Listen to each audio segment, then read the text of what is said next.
नमस्कार। तो आज मैं बात करने वाली हूँ कोर प्रिंसिपल्स की कि नेचुरोपैथी के कोर प्रिंसिपल्स क्या हैं और किस तरीके से नेचुरोपैथ काम करती है। तो हमारे 10 कोर प्रिंसिपल्स हैं जो बताते हैं कि नेचुरोपैथी किस तरीके से स्वस्थ करती है शरीर को। तो सबसे पहला है कि सभी जो रोग हैं उनका एक ही कारण है कि टॉक्सिक कलेक्शन। आपकी बॉडी में बहुत सारे विजातीय द्रव्य जिसे हम टॉक्सिक कहते हैं वो इकट्ठे हो गए हैं। अब यदि पेट में इकट्ठा है तो पेट की परेशानी है, यदि ब्लड में इकट्ठा है तो ब्लड की प्रॉब्लम है, यदि लंग्स में इकट्ठा है तो लंग्स की है, गले में इकट्ठा है, बस जहाँ भी इनका कलेक्शन होगा, जहाँ भी ये रुक गए हैं वहीं की बीमारी आपको होगी। तो नेचुरोपैथी क्या करता है कि वो पूरा सभी रोगों का एक टॉक्सिक रिमूविंग का काम सबसे पहले करता है। रोग का कारण कहते हैं कीटाणु नहीं है, कहते हैं रोग का कारण आपके अंदर यदि बैक्टीरिया जो है वो बॉडी में यदि क्लीन बॉडी है तो डेवलप हो ही नहीं सकता। एक छोटा सा एग्जांपल देना चाहूँगी। जैसे आप किचन में कूड़ा रखते हैं, किचन का कूड़ा गार्बेज आपने रखा हुआ है और आप 2 दिन तक वो आपका कूड़ा नहीं गया तो डेफिनेटली इसमें स्मेल आने लगेगी। ऐसे ही हमारी बॉडी में से यदि टॉक्सिक रिमूविंग नहीं हुई तो वहाँ पर बैक्टीरिया होते हैं। वो कहते हैं ना इंटेस्टाइन में कीड़े थे, तो कीड़े ना खाया नहीं है किसी ने, ऊपर से नहीं गए हैं, वो इंटेस्टाइन में बहुत दिन तक गंदगी डिपॉजिट रही, उससे वो बैक्टीरिया उत्पन्न हुए। तो मेन प्रिंसिपल हमारा ये है कि किस तरीके से हम बॉडी को क्लीन करें। अब हमारे पास डिजीज़ हम 2 तरीके से करते हैं, एक एक्यूट और एक क्रॉनिक। एक्यूट डिजीज़ को हम कहते हैं हमारे फ्रेम में। एक्यूट डिजीज़ में क्या क्या होता है? एक्यूट डिजीज़ में जैसे आपका जुकाम है, खांसी है, आपका लूज मोशन है और वॉमिटिंग है। ये छोटी छोटी बीमारियां हैं जो सीजनल हमें होती हैं। तो जनरली ये बीमारियां जो हैं हमारे दुश्मन नहीं हैं, ये हमारे फ्रेंड हैं। यदि हम डाइजेशन की बात करते हैं, यदि हमने खाने में कुछ गलत खाया तो बॉडी क्या करती है, बॉडी का पूरा सिस्टम है गलत जो कहते हैं फॉरेन एलिमेंट्स कोई भी जो हमारी बॉडी को नहीं चाहिए उसको बाहर निकालती है। अलग तरीके से कैसे निकालेगी उसको?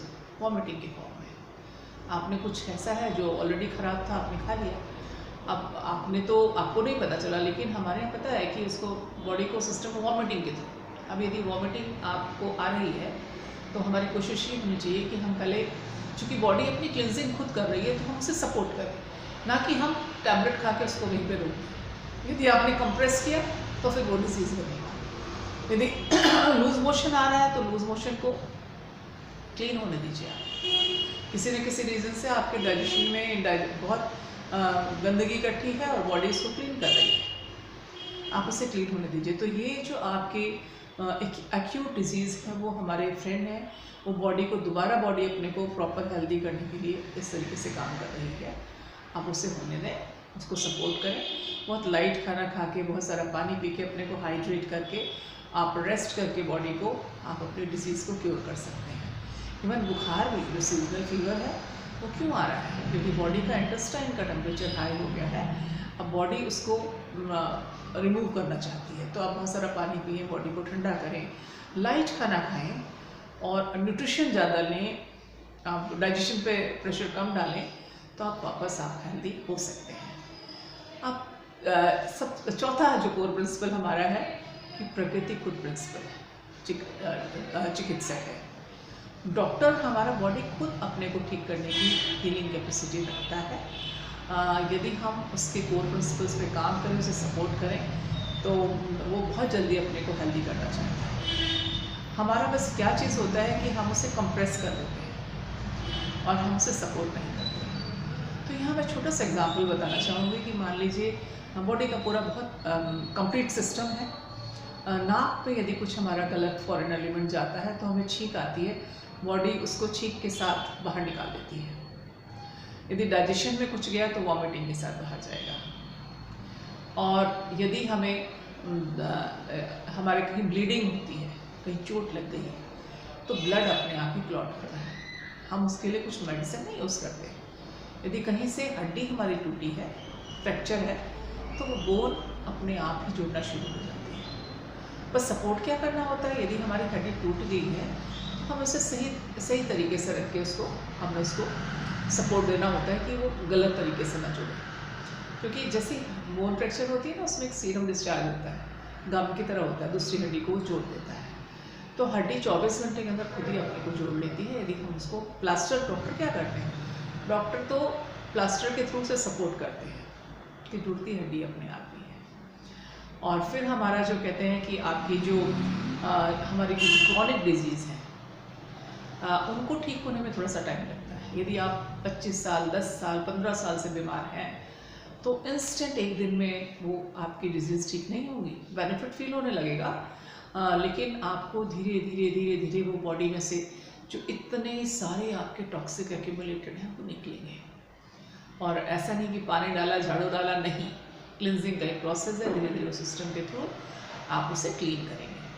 और जब हम क्रॉनिक डिजीज़ को क्योर करते हैं तो बहुत सारे उभाड़ होते हैं। जैसे आप बॉडी टॉक्सिक निकाल रहा है तो वो कई सारे फॉर्म में हो सकता है। जैसे एक मेरी नोन है, उनको अस्थमेटिक थी, वो ट्रीटमेंट हुआ तो उनके छोटे छोटे फोड़े फुंसी से निकलने लगे और पर वो बहुत जल्दी वो ठीक हो गए। तो कभी घबराना नहीं यदि आप करते हैं। और यदि आप नेचुरोपैथी ट्रीटमेंट लेते हैं तो आपके बहुत सारे दबे हुए रोग भी कई बार उभरते हैं। पर उभरने का मतलब ये नहीं है कि वो बड़े हो गए हैं, उभरने का मतलब है कि अब वो क्लीनिंग होने वाली है।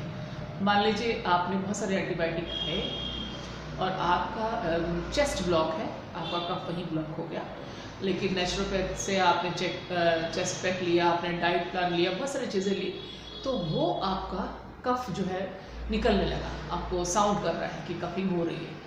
तो आपको उससे परेशान नहीं होना, वो एक प्रोसेस है आपकी बॉडी को क्लीन करने का, आपकी बॉडी क्लीन हो रही है। और जो क्रॉनिक डिजीज़ हैं इनमें टाइम लगता है, थोड़ा सा पेशेंस रखना होगा। कई बार आप कितने पेशेंसली इसको फॉलो कर रहे हैं इस बात पे डिपेंड करता है कि आप कितने ध्यान से इनको कर रहे हैं। दूसरा, हमें जो है बिलीव करना होगा। यदि हमारा विश्वास नहीं है तो हम ठीक नहीं हो सकते। और जो डिज़ीज़ को जो ट्रीटमेंट होता है नेचुरोपैथी में, तो सिर्फ आपके किसी रोग का एक का इलाज नहीं होता, पूरे शरीर का इलाज होता है, पूरे मस्तिष्क का इलाज होता है, आपकी पूरी सोल का ट्रीटमेंट होता है। जब आपका यदि स्टमक से रिलेटेड कोई डिजीज़ लेते हैं तो हमें ये पता है कि और आपको एक डिज़ीज़ को ठीक करने में आपकी बड़ी सारी बोनस में और बीमारियाँ भी ठीक हो जाती हैं। 100% हर बीमारी रूट कॉज को पता करा जाता है, रूट कॉज पे काम होता है और जड़ से वो बीमारी जाती है। नेचुरोपैथी एक कंप्रेस ट्रीटमेंट नहीं है, ये फुल ट्रीटमेंट है। और एक इसकी जो सबसे अच्छी बात है वो ये है कि इसके कोई साइड इफ़ेक्ट नहीं है, क्योंकि ज़्यादातर नेचुरल एलिमेंट्स हम यूज़ कर रहे हैं, नेचुरल तरीका प्रोसेस है, हमारे तरीके हैं नेचुरल, तो हम कोई भी ऐसी चीज़ नहीं है जिसके साइड इफ़ेक्ट हो। जैसा कि और बहुत सारे ट्रीटमेंट्स में होता है कि हम कोई चीज़ ले रहे हैं तो एक चीज़ ठीक हो रही है, दूसरी चीज़ पे उसका गलत असर हो रहा है। तो ये 10 प्रिंसिपल्स हैं।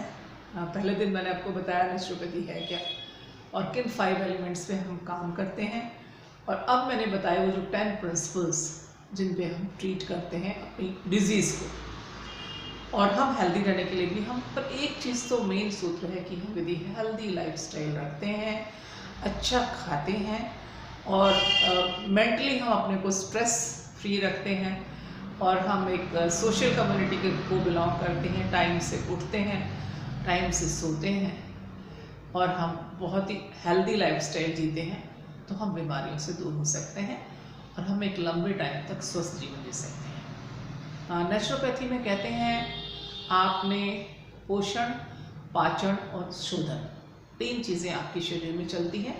इन तीनों को आप प्रॉपर काम होने देते हैं तभी आप स्वस्थ रह पाते हैं। तो थैंक यू।